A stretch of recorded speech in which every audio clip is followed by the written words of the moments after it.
Voilà, le but de cette 24 saisons, c'est aujourd'hui de pouvoir rendre, c'est de pouvoir redonner aux gamins.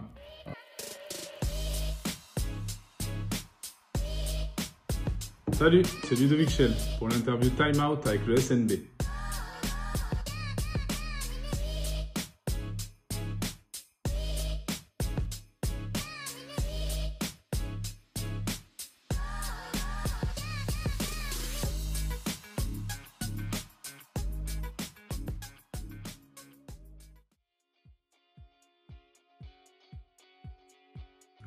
Le premier qui me vient en tête, c'est long. Ensuite, ça serait enrichissante et passionnante. Longue, parce que 24 saisons quand même. Et puis il y a eu tout ce qu'il y a eu avant. Je me souviens encore mes premiers paniers, c'était long, très long. Beaucoup de bonheur, enrichissant de toutes les rencontres que j'ai pu avoir grâce au basket. Des personnes de beaucoup d'horizons différents, et puis c'est vraiment la richesse de ma carrière, j'ai envie de dire. Au-delà des titres et tout, c'est vraiment les rencontres, ce que j'ai pu créer avec les individus. Et enfin passionnante, parce que je l'ai pas vu passer, c'était trop bien, c'était trop bien. Non, que du plaisir, que du bonheur. Donc voilà les trois mots qui me viennent en tête quand je pense à cette carrière. Ça c'est dur. Il y a deux gros souvenirs. Le premier, c'était le premier match pro contre pro où je joue bien. Je crois que je finis à 9 sur 9 au tir contre la JL Bourg. À l'époque, j'étais à Paris, au Paris Basket Racing, avec Laurent Sierra, Jacques Monclar, ce bon vieux Eric Mikou et plein d'autres, Mamoudou Diarra, enfin que des stars, que des joueurs d'exception. Et le deuxième souvenir le plus marquant, c'est peut-être justement à la JL Bourg en play-off, premier match contre Poitiers, où il y a mon père et mon grand frère qui sont au match, et là je prends feu et j'ai plus tout à fait le truc, mais ouais, on va dire que c'est deux matchs qui m'ont marqué parce qu'à chaque fois il y avait des membres de ma famille et ça avait vraiment beaucoup de valeur à mes yeux. Mon plus grand regret, j'en ai pas vraiment, peut-être un regret, c'est de ne pas avoir évolué en tant que meneur. Ouais, je pense qu'en tant que meneur, j'allais dire j'aurais pu durer plus longtemps, mais bon, j'ai quand même rendu la voiture, il n'y avait plus trop de kilomètres, plus trop d'essence, on va dire, il y avait beaucoup de kilomètres. Non, peut-être évoluer en tant que meneur, mais sinon pas de regret, j'ai fait tout ce que j'avais à faire avec passion. Ouais, si je devais changer une chose de ma carrière, peut-être que j'aurais joué avec plus d'accessoires pour le style. Non, plus sérieusement, évoluer plus sur le poste de meneur de jeu. Qui m'a beaucoup marqué, on va dire, qui a relancé la flamme, parce qu'à un moment où je pensais presque arrêter, ça a été Jean-Aimé Toupane.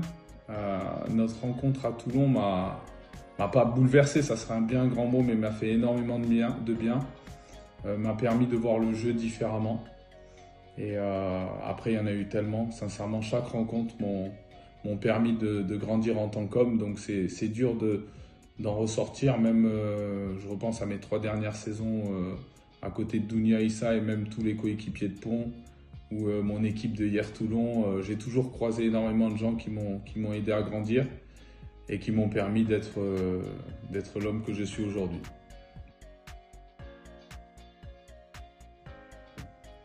Oui, c'était une évidence pour moi de rester dans le milieu du basket. Je me voyais vraiment pas m'en éloigner.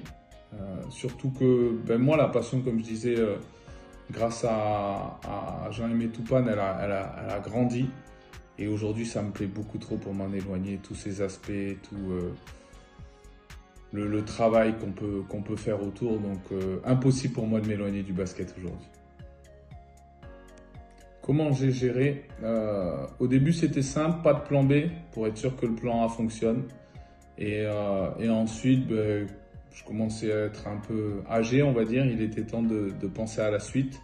Et j'ai eu la chance que Dounia, Issa et Poncherui me permettent de passer mon DE la saison dernière, pendant ma saison de joueur. Donc voilà, j'ai commencé à anticiper les choses, même si c'était, on va dire, presque un peu au dernier moment.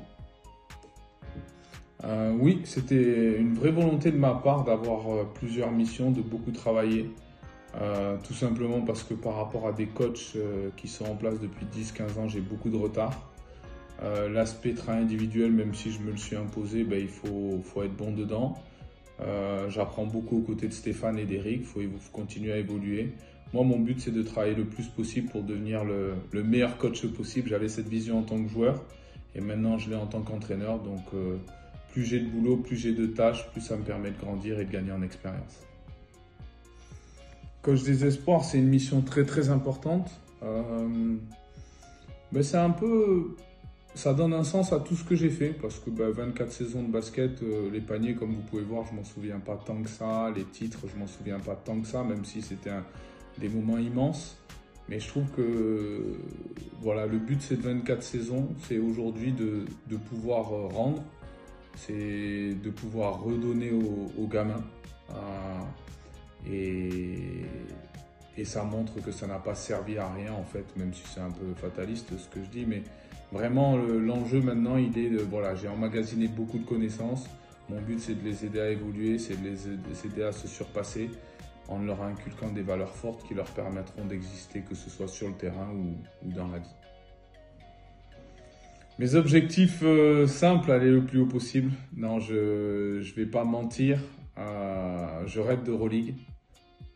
C'est quelque chose qui me plairait. J'ai envie de voir ces athlètes hors normes, j'ai envie de voir ces champions, j'ai envie de les challenger, j'ai envie de les pousser, j'ai envie de les driver. Donc je sais que c'est énormément de boulot, je sais que la tâche est grande, voilà. Mais c'est vraiment quelque chose qui me motive et c'est mon objectif. Voilà, c'est l'objectif de ma nouvelle carrière.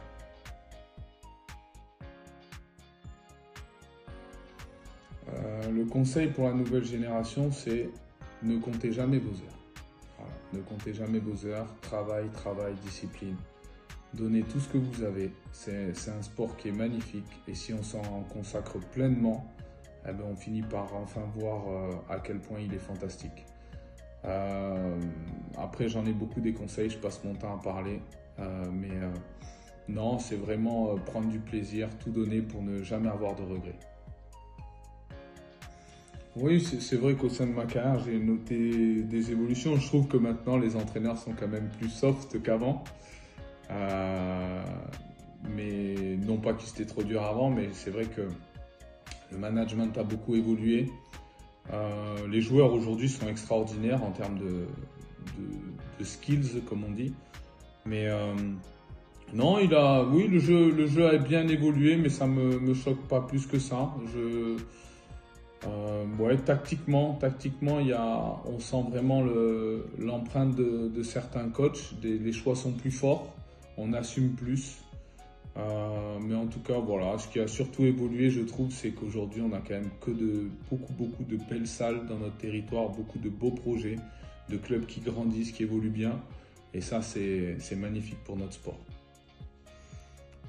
Effectivement, la National 1 se professionnalise. Même si je trouve que cette année, il y a eu un peu un petit pas ou deux pas en arrière. Je trouvais que l'année dernière ou les années précédentes, il y avait vraiment de très très gros projets. Là, je trouve que voilà, il y en a un peu moins. Et oui, c'est un très très bon tremplin pour nos jeunes joueurs. Ça leur permet de s'aguerrir, de prendre de la confiance, de tenter des choses et tout ça sous pression. Là où aujourd'hui, c'est vrai que le niveau espoir, il y a moins de pression. Donc non, c'est quelque chose de très très bien. Après, j'ai du mal à voir l'évolution pour certains clubs qui sont en difficulté. Donc, mais pour les jeunes joueurs, c'est top. C'est top. Les axes d'amélioration, je trouve que c'est déjà très bien tout ce qui est mis en place. Les axes d'amélioration, je dirais toujours encore plus. On a de plus en plus de belles salles. Il faut continuer à avancer. Il faut que tous les clubs arrivent à se professionnaliser pour avoir un championnat de très grande qualité.